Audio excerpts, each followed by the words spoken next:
Howdy doody, good friends, and welcome to the Mad Painter Show. Do you know as much as you think you love yourself, you can be your own worst enemy? Art of War, Sun Tzu said, if you know the enemy and know yourself, you need not fear the result of 100 battles. If you know yourself and not the enemy, for every victory gained, you will also suffer defeat. If you know neither the enemy nor yourself, you will succumb in every battle. Before we can defeat our enemy or love thy neighbor, we have to first know thyself. So in this video, I'm going to be breaking down a little bit in how to go about recognizing the enemy and how we go about and make that victor rise and be victorious in the life that we live. So first, starting off, the enemy within. Selfishness is the number one thing that is your enemy. Now I know you're like, man, how is selfishness even part of our enemy? Because we thinking about self here. Yeah, it's just the way in how we go about thinking about ourselves is what gets us in trouble. In past videos, I've broken down as far as our own desires will get us caught up in manipulation stuff and all these toxic situations that we really don't want to be in. And we have to really look at genuinely and truthfully, why are we doing these things? You know why? Because you like it. It's something that you want from there because it feels good. It tastes good.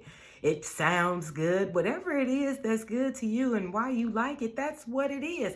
The other part of selfishness, when we're so caught up in ourselves, we tend to mistreat other people and then see them in these selfish glasses where it's if it's not all about me and they're not making it all about me, I don't even want to be bothered with them. And then there comes this misuse where little do you know, you become the manipulator as well. And we don't want that. We don't, no. So the other part of this whole selfishness that we need to look at, when we get offended, baby, when somebody get to talking to you and telling you about this, now it's one thing if they telling us about something that we need to listen to and maybe we need to slightly adhere to, and it depends on who this person is and what it is they're saying about us and how they're going about saying it to us. But sometimes when they telling us the truth, you kind of listen to that. But on the other hand, when we're looking at this situation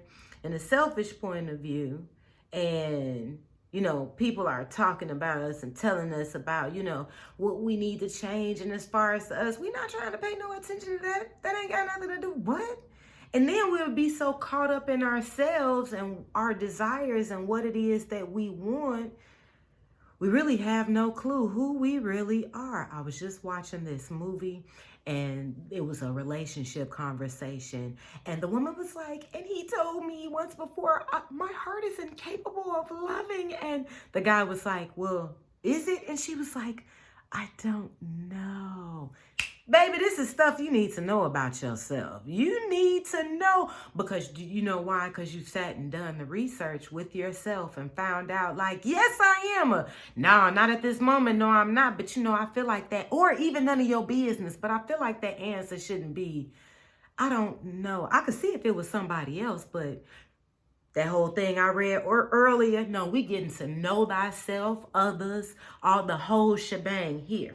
So the other part in this getting to know ourselves and recognizing the enemy, this really comes in our strengths and weaknesses. Now, at first I didn't write this down, but our strengths can sometimes make us have this big old head where we can't see nobody else, and it comes right back to selfishness, and it's like selfishness with pride. But then we'll also have this point of selfishness is why they treat me like that. It's the smaller self where we get out our little tiny violin. I'm not judging nobody. I get my violin out for myself once I realize I'm talking like that, and it just like, shh, zip it. But I'm saying this because we have to be able to look at, what is really happening with us and how do we go about dealing with these things. So our weaknesses can make us shrink ourselves and make us, well, I can't do this, or why they're treating me like that. So we have to recognize and really look at, why do we want these things? What is it that we're really about this? Be truthful with yourself. And sometimes we can get to these points and it's just, really we are having a hard time getting to, because I like it, I want it, this is what it is. And we'll logically fill in some crap and they silly whatever, but it really has a lot to do with us. So we have to get to a place where we are removing whatever the finger is that we're pointing at someone else and see what it is about us. That's our strengths. That's our weaknesses. Why are we doing these things? What is really making us tick about this? And even those situations where we're traumatized, where what are these triggers? If somebody is pulling your triggers, that your trigger is going to make you want to go bang. And so we want to get to a place where we're preventing this, and also recognize those people that are purposely trying to pull those triggers, and also recognize when we are being the toxic ones and trying to pull other people's triggers out of purposes of control, because you want this type of love, or whatever the excuse is. This is a safe space. We want to go ahead and deal with this on a real level, because if we're looking at this in a genuine way, this is the only way we'll be able to truly deal with it. If you need like a therapist or someone to talk with you to bring some of these things out, hey, so be it. I'm not knocking it. I'm one of those people. But this is also too why we're having this talk, because I've discovered how in doing these things and mastering self-love, it does make you change your mind about a lot of things. And what we're suffering up in here, sometimes we have a hard time talking to people about, because we have a hard time processing these things. And when we take time and reflection and go out through the rest of the list, in which I'm getting ready to go through, it allows us to actually look at these things like, okay, this is what's really going on. And this is not to look at yourself like, oh, that's just absolutely horrible. Why do I have that? I'm just so wrong. Or to look at it like, I'm just so right. I'm so good. I'm just totally the bomb. No, this is for you to look at yourself in a neutral perspective, not in a right or a wrong thing, but we are watching these videos and doing these things because we are in a mind of change. We are looking for something different and how to go about this different life in which we seek. And there is a work that has to be put in on our behalf in order to get some changes going and to show. For example, I didn't have this in my notes, but this is a quick story.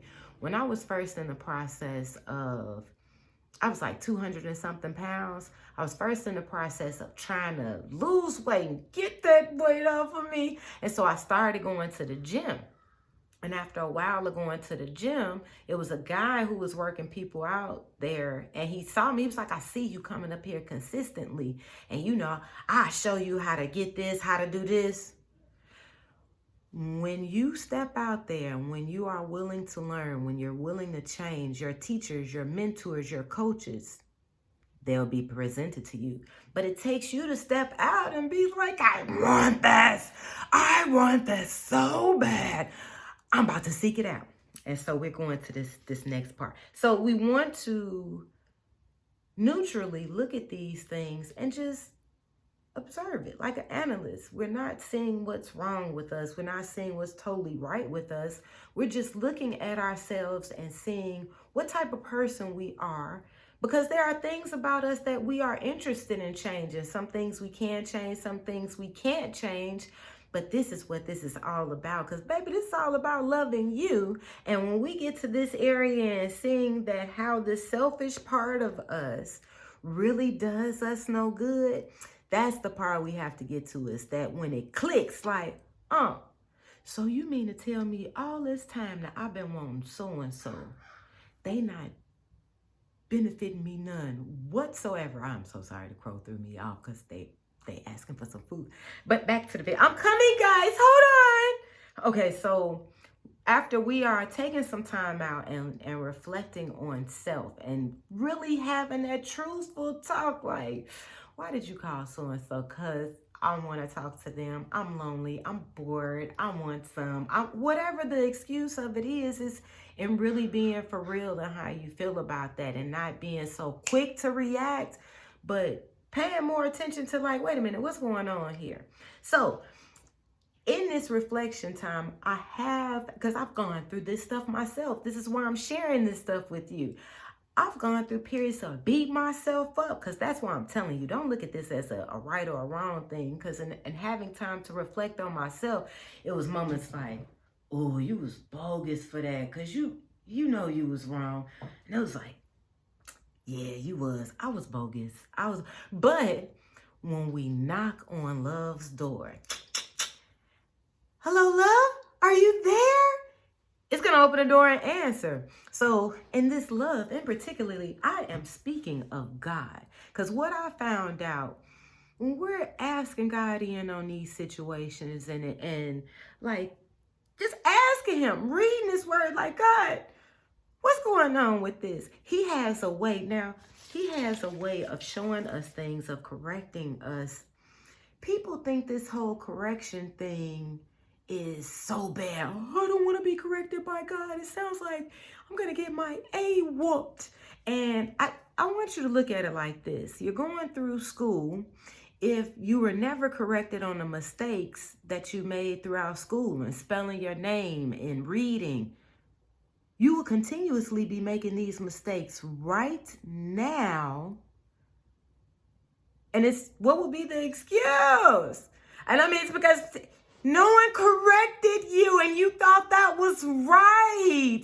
And so, no, this is what, and again, when you're going through looking at you, it's not a thing in looking at what's right or wrong. We're really looking at us as if you're looking in the mirror and observation. I have my eyebrows here, my eyes are here. It's just what what it is and what's happening with you at the moment. You know what I'm saying? And this is what we're looking at. But then when we invite God in, he doesn't beat us up like we do. He has a way of correcting you in such a loving manner. It's like you would be crying. You'll be thinking, this whole emotional thing, and your emotions will be all over the place, and it's all in a bubble of joy. And it's like, I'm crying because I'm sad, but these are also tears of joy. And it's like, oh, I love you. Oh my goodness. And so this is a thing where this is truly a real experience. And so when I went to this, that first part, what was I saying on knocking on love's door? So here, in looking at this whole weakness situation, because there are all these different characters, the different people in the Bible, and you'll see a lot of yourself as you read all these different people. So I thought of King David.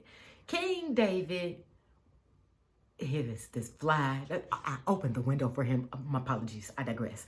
Here's King David. And David was going through war. He was going through family issues. He had a lot going on, but he was also considered God's friend. And I paid attention to how David, like a lot of the Proverbs, I believe that's what a lot that he wrote, or was it the Psalms? I believe it was the Proverbs. Anywho, it says what he wrote in there, and when you crack it open, you'll see it was by David or by the Psalms or by whoever. But anyway, David had a lot of wisdom in regards to fighting war, these battles. But he didn't include God in on that, like, man, Lord, this wee right here has been getting me in a lot of trouble. Could you help me with the wee thing? And I felt like this was a situation where David could handle on its own. So the one thing I can say in reading the words, you will discover God's characteristics. God didn't beat David up about his wee. I mean, he had a situation where it was like, brother, if you'd have just came to me and we could have talked about it, we could have went about this a whole nother way. But it's like, this got to happen, though. This got to happen. I'll let you read it for yourself. It's somewhere in Kings. But anyway, so with David showed me that this is what David considered as his weaknesses. And so he included God in on what his weaknesses were. And the things that he felt that he could handle on his own, like, I'm not really going to include God in on this. I got this. I can handle this. I'm the big man in charge. And David showed me through that, Include God in on everything, even the things that you think you know what you're doing. And so, but the flip side of that is, it, even in his weaknesses, even that he didn't see his weakness, it showed God respect David will. He didn't step in on David like, nah, David, how many times I got to tell you about this? And so it's like David had to discover on his own, as far as his own family issues and whatever was happening with his wee. And so with us, I just don't go. I just don't know exactly how much they get into checking the words and the stuff. But it's up, you can invite God in on. I feel you should invite him in on everything. Because in things that you feel like you think you the master of, it still make you slack on your pimping, because it's still areas that you don't see. And so David and other people show us, man, we have all these different personalities. We have all these different strengths and weaknesses, but God has a plan. He has a plan. Don't ever forget that. He has a plan. He has a plan. So, in God respecting people's will, and it's about a relationship thing, it's like, it's up to you on what you invite him in on. But especially in paying attention to David and some of the other people, it's like, you may want to invite him in on everything. Okay, so asking God to come into your life and in every situation and bringing the love in changes things. It changes you. You can do all that you can I'm going to do this every single day, and I'm going to make this change in me. I mean, I'm not stopping your shine. You can do it. You can do it. But when we include God in on our plans, he has a way of sprinkling his magic up in there, putting his dew up in there. I mean, and in him doing his dew, it changes our being. So we want to get to a place where, because this is how we get to the victor. We want to get to a place where we're in the mind of developing this relationship. Because I found out, right? Because I thought about this in the midst of reading Job. I talked about Job so much. Me and my mother talking about him so much now. It made me go back and read. And boy, I got some interesting stuff to talk about with that. But it showed me that you want to get to a place where you're starting this off. You're not waiting till you're in the battle and it's like, what does your words? What am I supposed to have faith in? What's happening here? So you want to get to a place where you're just desiring him. You want to develop this relationship because you want to get to know what he really is about. Because baby, in listening to people who have not experienced him, really have no clue. I mean, they can tell you all kind of stuff, but if I'm looking through these type of glasses, I'm just gonna say through purple colored glasses. If I'm looking through purple colored glasses, how I'm looking at the world is everything is gonna be purple unless I take the glasses off. So if I'm under the belief that this word is purple and everything I see is purple and God is just purple, it's like, you kind of missing them other colors up in there, because he got a whole rainbow of characteristics and all this stuff to show you who he is, because this is a now thing. This is a situation where we're not just going based off of what them people said way back then. No, you ask him a question, depending on what that question is and what his plan is for you, to speak to you right now. Yeah, I mean, it was just a reminder to let you know that this now is an ongoing thing. It wasn't just then, because when he said whatever it was that he said back then, we're still standing on the then, and it's like an echo, and it's still going, and it's like, well, Lord, how do you feel about this? And right now, it's like, oh, okay. And this is all part of the plan. It's part of the plan. So when we start listening to what he's saying, reading his word, asking him questions, and follow through, you'll start to see, you know what? Oh, you're not lying. You just told me that, and this is what you do. And it's like, You do it for real. Oh my goodness. This, for the people who haven't watched my video, this is me rubbing my beard. This is my Asian thinking with the jujitsu guys that, yep, Kung Fu master. So we want to get to a place where we are seeking this wisdom out and the love that it has to offer us. And when we go about seeking this wisdom out and see what the love has to offer us, this is when it starts to get even more clear how we ourselves were our own enemy because of the things that we wanted for ourselves. See, when we are in this selfish mode, we think it's a love thing because of, I feel like this, my emotions are telling me this, and they're indicators, but they're not, it's not the whole thing. It's not really telling you what's going on with the other person or why they treated you like this or what went on. So we are only thinking of ourselves. We're only thinking from our own experiences, our own love language, whatever it is. It's just from the perspective of you when we are in a world full of people and we're not here alone. There are times where you may want to be alone and may need to be alone, but for the rest of your life, you're not going to be alone because you're going to be constantly having these experiences with other people. So when we gain this wisdom and love, this wisdom, and when we are applying this and seeing like, wow, no, this really is some, you will see how it fills your cup, how it makes a difference in you, and how God really does love you. And it's not just a thing, yeah, he so loved the world. How do I even fit in there? Like, he knows the number of your hairs, your mama's hairs, your daddy's hairs.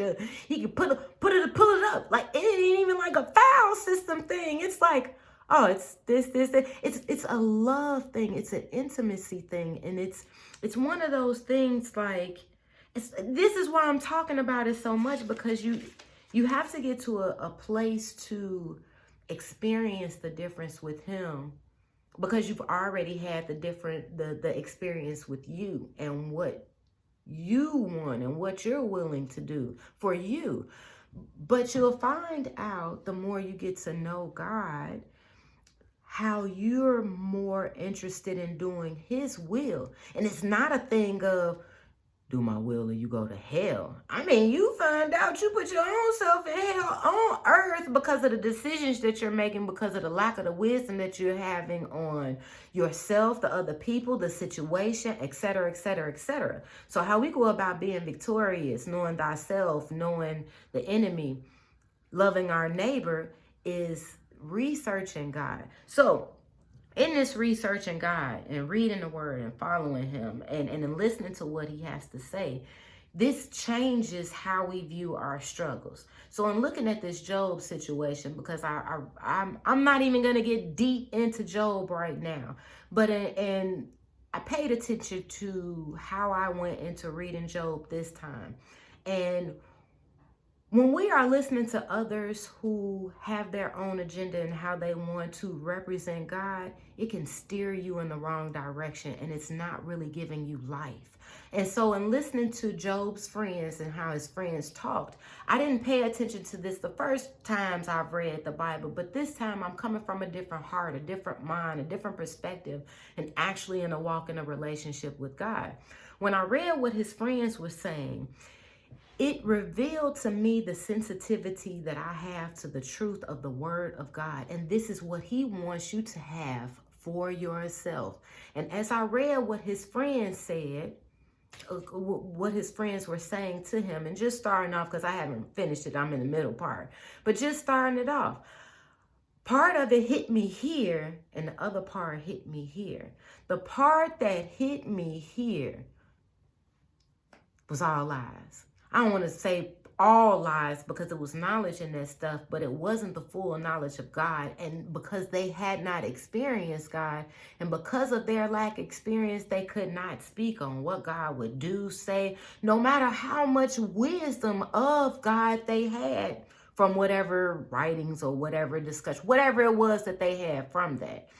And it showed me that this is part of the reasons and part of the plan that God wants us to have this experience on our own.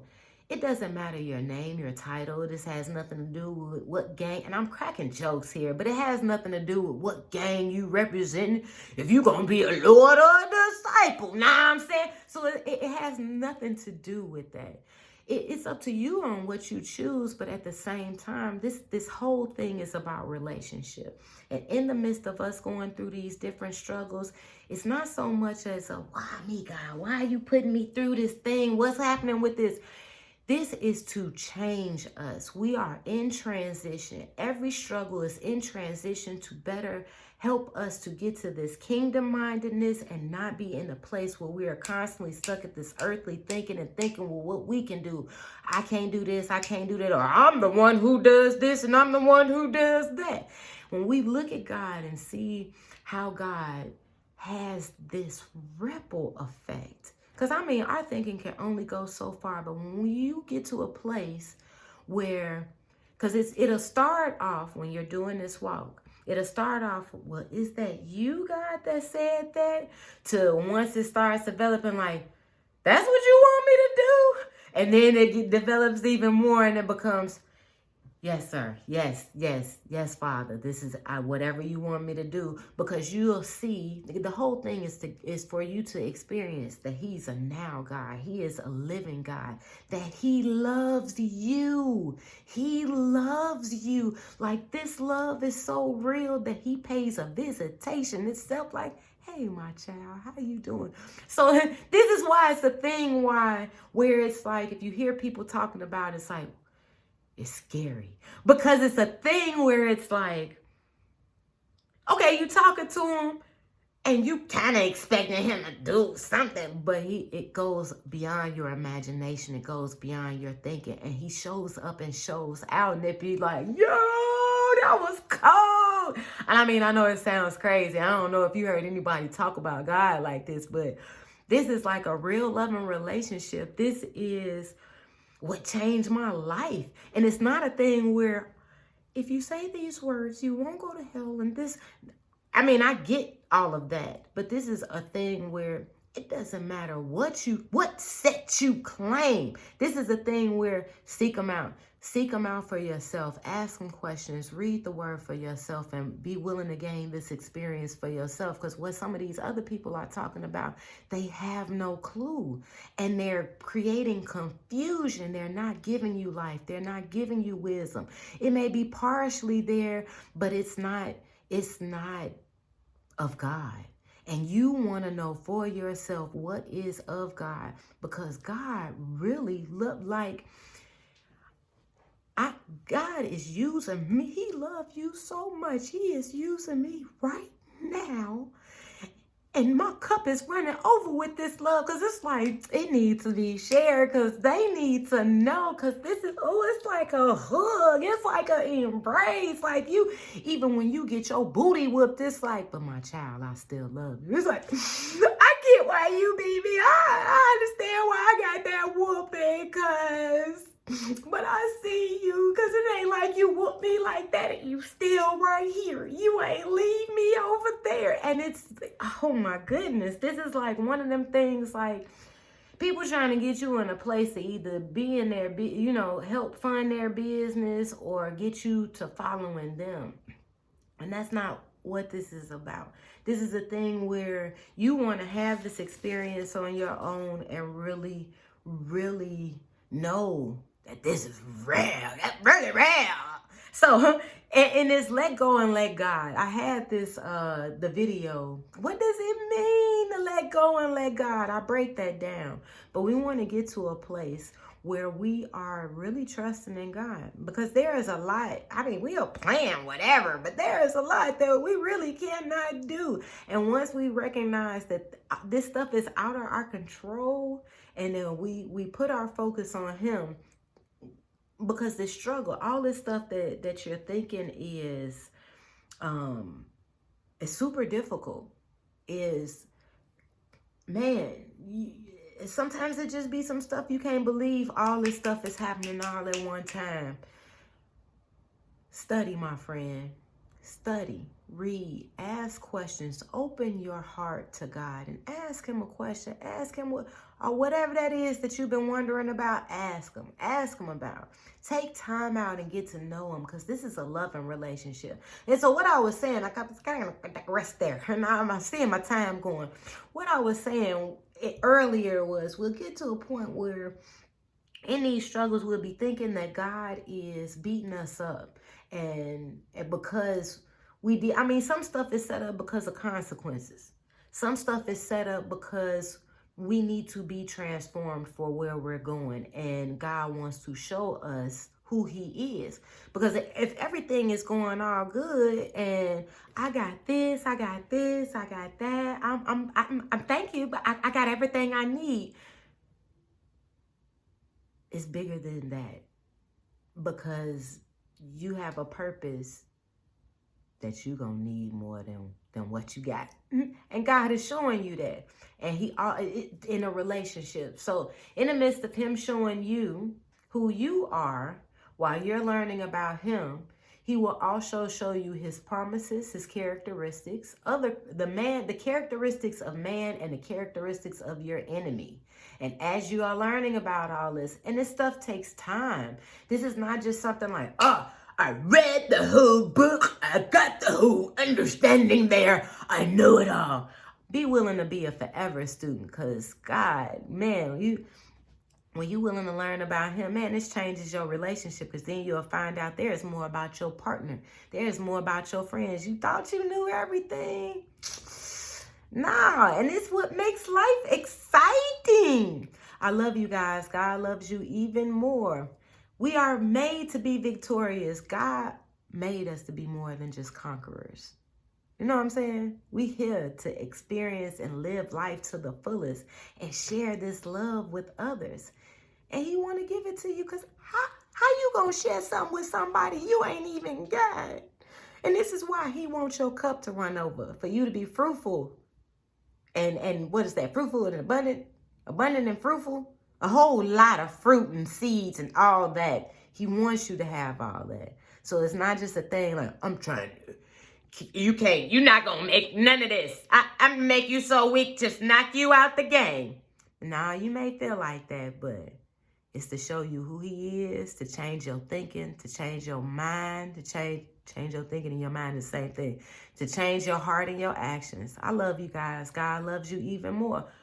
Find out why. Get this Victor Master of Self-Love class on the Wix link. Go ahead, check out the artwork, like, share, subscribe. If you would like for me to discuss anything in particular, please comment below. If you have a question, comment below. If you got something to say, comment below. Bye. Love you guys. God loves you more. Find out why.